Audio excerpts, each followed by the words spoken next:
पश्चिम बंगाल में जंगल राज चल रहा है, जो हमारी बहनें पश्चिम बंगाल में हैं, उनके साथ जो दुराचार किया गया है, जो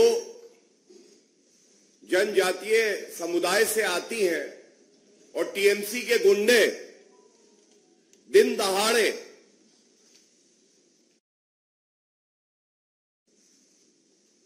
शोषण कर रहे हैं, बलात्कार कर रहे हैं हमारी बहनों का, और सूबे की मुख्यमंत्री ममता बनर्जी मूक दर्शक बनी हुई हैं। उनके लबों पर टीएमसी के गुंडों की टेप लगी हुई है। बहुत ही चिंताजनक है और इसीलिए इस मुद्दे पर कुछ नए तथ्य हैं जो आपके समक्ष मैं रखूंगा। This press conference highlights the lawlessness that prevails in the state of West Bengal, where it is clear to every citizen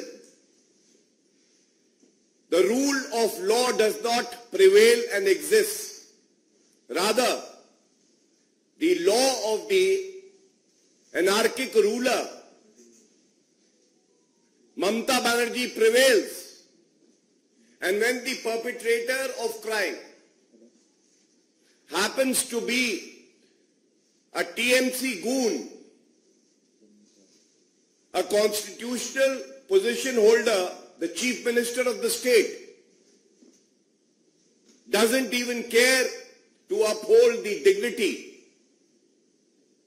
of the women of the state, the Hindu women especially, being targeted by goons of Shahjahan Sheikh, the absconder. सबसे पहला तथ्य जो आपके समक्ष, पश्चिम बंगाल में ये कहना गलत नहीं होगा, आज वहां की जनता कह रही है, जंगल राज कैसा होता है? बिल्कुल ममता राज जैसा होता है। जंगल राज कैसा होता है? बिल्कुल ममता राज जैसा होता है। जहां पे पुलिस बल के शस्त्र तो झुक जाते हैं, महिलाओं के साथ बलात्कार होता है, जनजातीय समुदाय की महिलाओं को प्रताड़ित किया जाता है, लेकिन टीएमसी के गुंडों के पास अस्त्र शस्त्र होते हैं, बंदूकें होती हैं, महिलाओं पे रखी जाती है, उनको डराया जाता है और हिंदू महिलाओं को खासकर प्रताड़ित करके उनका शोषण किया जाता है, बलात्कार किया जाता है। It will not be wrong to say that West Bengal has turned into a state where there is a government run by the rapist, of the rapist, for the rapist. मैं पुनः कहूंगा, पश्चिम बंगाल आज वो प्रदेश है जो सरकार बलात्कारियों को संरक्षण दे, पुलिस को कमजोर करे, महिलाओं की गुहार लगे और एक महिला होने के नाते मुख्यमंत्री को पीड़ित महिलाओं के साथ खड़ा होना था, पर वो टीएमसी के गुंडों के साथ, बलात्कारियों के साथ खड़ी होती। शर्म से, लज्जा से सभी नागरिकों का सर झुक जाता है, लेकिन ममता बनर्जी के मुंह से एक शब्द नहीं निकलता है। संवैधानिक संस्थाएं अपना काम करें, यह सुनिश्चित करना भी मुख्यमंत्री की जिम्मेदारी है। मेरे हाथ में कलकत्ता उच्च न्यायालय का आदेश है और मैं आपके समक्ष इसे रखना चाहूंगा। यह करारा थप्पड़ है ममता बनर्जी के गाल पे। एक महिला होने के बावजूद आप दूसरी महिला का दर्द नहीं समझती हैं। मैं कुछ ना कहूंगी, लफ्ज लूंगी। कलकत्ता हाईकोर्ट ने 13 फरवरी 2024 यानी कल स्यू मोटो, ये जो सारे बलात्कार के मामले सामने आए हैं, एफआईआर नहीं लिखी जा रही, गुंडा राज है, ममता बनर्जी चुप है, टीएमसी के गुंडे बंदूक लेके महिलाओं को डरा के उनके साथ बलात्कार कर रहे हैं, उनका यौन शोषण कर रहे हैं, उसका संज्ञान लिया है। और कुछ अंश इस आदेश के आपके समक्ष बड़ी जिम्मेदारी से मैं रखता हूं।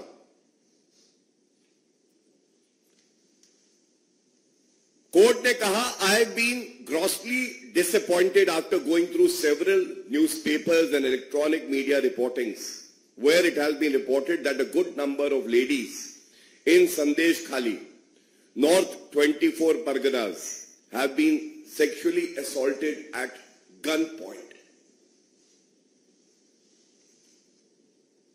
इसके बाद आगे वो कहते हैं, it has also been alleged in the newspapers, namely Anand Bazar, Indian Express and many other newspapers including different electronic media on 9th of February 2024 as well as on 10th of February that the tribal lands were taken away forcibly in violation of all legal formalities and laws. Hindu महिलाओं का शोषण, बलात्कार,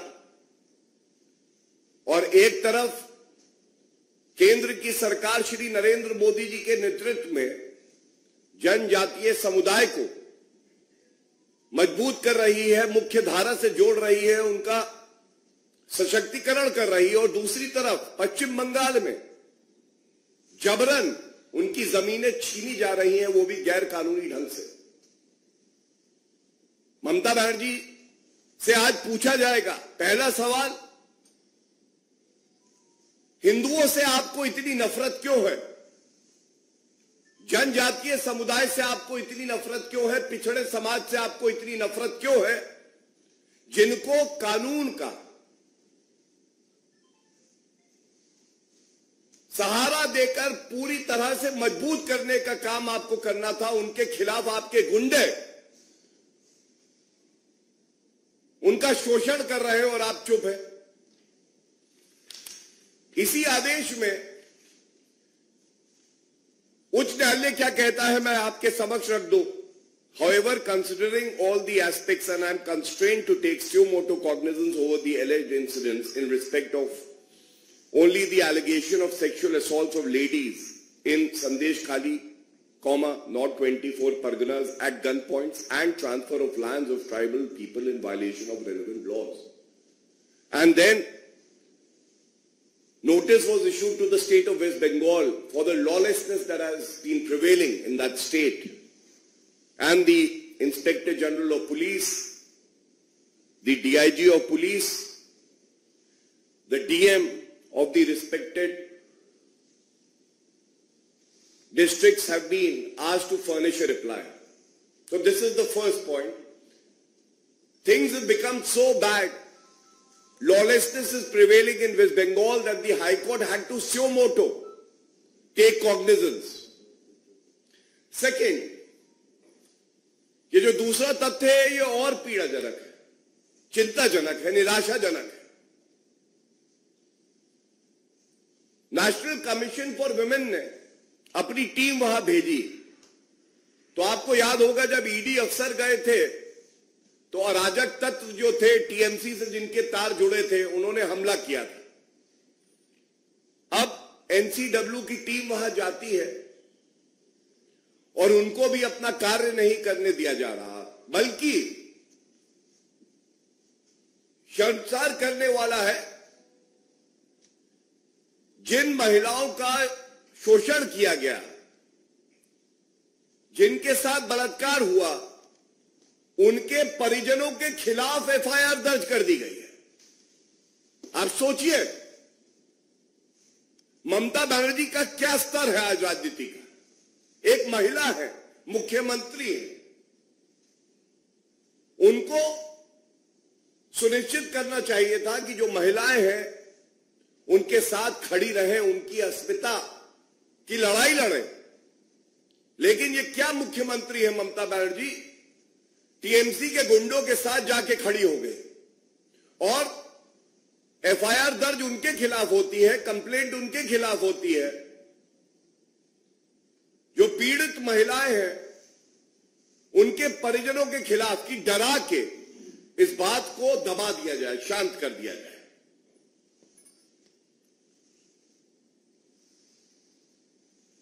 Bharatiya Janata party एक जिम्मेदार party है और इस मंच से जरूर कहना चाहेंगे, ये लड़ाई हर उस महिला की है जिसने किसी भी पार्टी के लिए वोट क्यों ना किया हो, लेकिन उसने संविधान में अपनी आस्था रखी है। ये हक संविधान देता है भारत का उसको कि अगर उसके साथ कुछ गलत हो, गैर कानूनी हो, तो प्रदेश की सरकार उचित कार्रवाई करे, ठोस कार्रवाई करे और ऐसे दरिंदों को जेल की सलाखों के पीछे डाला जाए। और भारतीय जनता पार्टी अपनी पूरी ताकत से, जितनी हमारी क्षमता है, ये लड़ाई लड़ेगी। हमारे प्रदेश अध्यक्ष श्री सुकांत मजूमदार जी जब इस मुद्दे को उठाते हैं तो उनको भी डिटेन कर लिया जाता है। ऐसा क्यों है ममता बनर्जी? जो हमारे और वहां नेतागण हैं, जब वो मिलने जाते हैं पीड़ित परिवारों से तो उनको अरेस्ट कर लिया जाता है, न्यायालय बेल देता है। तो ये बात कहना गलत नहीं होगा कि अगर रत्ती भर शर्म ममता बनर्जी में बची है, उन्हें कोई हक नहीं है कि मुख्यमंत्री पद पे वो बनी रहे, तुरंत इस्तीफा देना चाहिए। और ये लड़ाई जनता और ममता बनर्जी, जो कि अब रक्षक से भक्षक बन गई है, उनके बीच में है। और अगर ममता बनर्जी इस्तीफा नहीं देंगी तो जनता को कम मत आंकिएगा, जड़ से उखाड़ के फेंक दी जाएंगी। ये बात पक्की है। ये भी आज पूछा जाएगा, ममता बनर्जी आपको बताना होगा कि शाहजहां शेख जिसके गुंडे प्रथम दृष्टया ये कृत्य कर रहे हैं, महिलाओं का शोषण कर रहे हैं, वो कहां है? और कोई बड़ी बात नहीं होगी कि उनको संरक्षण देने वाली ममता बनर्जी अपने सरकारी आवास में छुपाए हो। जिस नेत्री की सोच प्रदूषित हो जाए और जो सोचने लगे कि मुझे केवल और केवल ओछी घटिया राजनीति करके सत्ता का सुख प्राप्त करना है, उसको जनता की चिंता नहीं रहती है। और ये जो अध्यक्षा है नेशनल कमीशन फॉर वुमेन, उनका ट्वीट भी है जिसका सारांश ये है, मैं एक लाइन पढ़ता हूं। Police has filed complaints against the relatives of women victims instead of filing their complaints. इससे ज्यादा लॉलेसनेस, अराजकता, गुंडा राज क्या हो सकता है? जहां हमारे देश की बेटियां, हमारी बहनें सुरक्षित ना हो और मुख्यमंत्री महिला होने के बावजूद रेपिस्ट के साथ खड़ी हो, बलात्कारियों के साथ खड़ी हो। इसीलिए इस मंच से ममता बनर्जी को आईना दिखाने का काम भी किया है और साथ में जनता का विश्वास अब ममता बनर्जी में बचा नहीं है। अच्छा होगा कि आप इस्तीफा दे दें और जो पीड़ित महिलाएं हैं उनको इंसाफ मिलेगा। हमें यकीन है न्यायालय इंसाफ करेंगे और भारतीय जनता पार्टी उन सभी पीड़ित परिवारों के साथ कंधे से कंधा मिला के खड़ी रहेगी। धन्यवाद।